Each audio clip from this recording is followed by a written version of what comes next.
Now, KOMO News for Sunday. Good evening.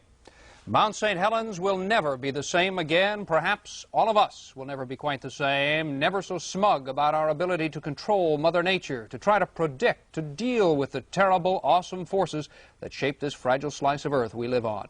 This morning's violent eruption has killed at least 5 people. At least 3 others are still reported missing. Air Force Reserve Rescue Crew choppers spotted 2 bodies at a Weyerhaeuser logging camp. An officer said the 2 apparently killed by intense heat. The State Department of Emergency Services says 3 more are dead. We don't know the circumstances of their deaths yet.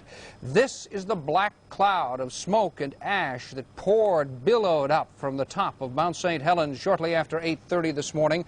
One eyewitness described this day as looking like the end of the world. The end started at 8:32 a.m. when 2 strong quakes measuring 5 or 5.1 on the Richter scale rocked the volcano almost simultaneously. This view 25 miles west of St Helens at an altitude almost equal to the top of the mountain as you look down on part of the Toutle River Valley.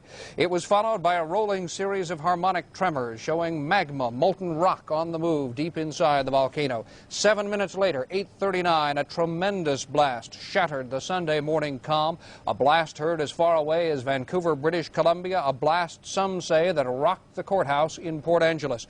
Smoke and ash billowed 66,000 feet, almost 10 miles above the summit of the 9,600-foot mountain. The northwest face is reportedly blown off. New steam vents reported it triggered mudslides that you can see here on the north and south forks of the Toutle River.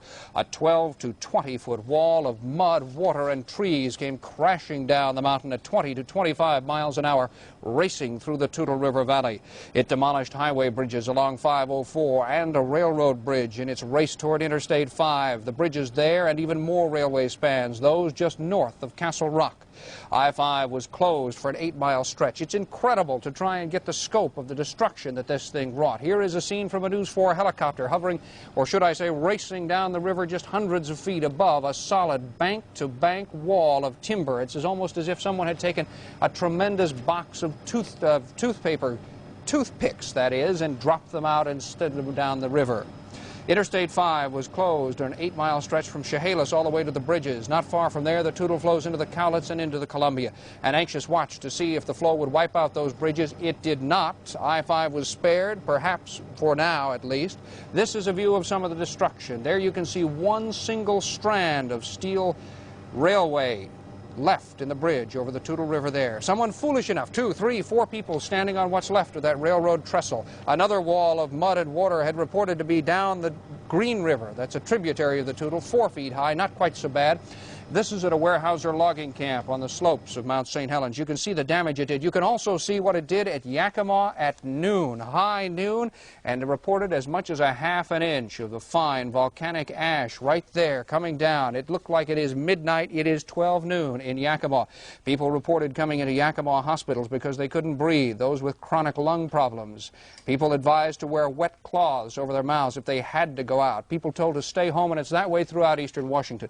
Wenatchee, Walla Walla, Spokane reports an 1/8 of an inch of ash on the ground. Ash still falling there.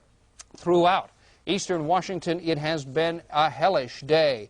A 3,000-acre forest fire reported. Here we see film of the Department of Emergency Services in Olympia, people frantically scrambling to try and keep up with a deluge of information, trying to figure out what was happening and what was about to happen next. As I said, a 3,000-acre forest fire 3 miles northeast of the mountain, an area called Smith Butte. Forest Service crews were going to tackle it. They decided they simply couldn't. 50 to 100 other fires reported by Weyerhaeuser on its land. They're saying it's too difficult to tackle it.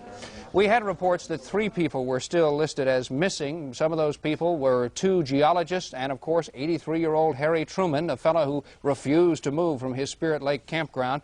They are still reported to be missing. A National Geographic reporter was discovered somewhere this afternoon. I might say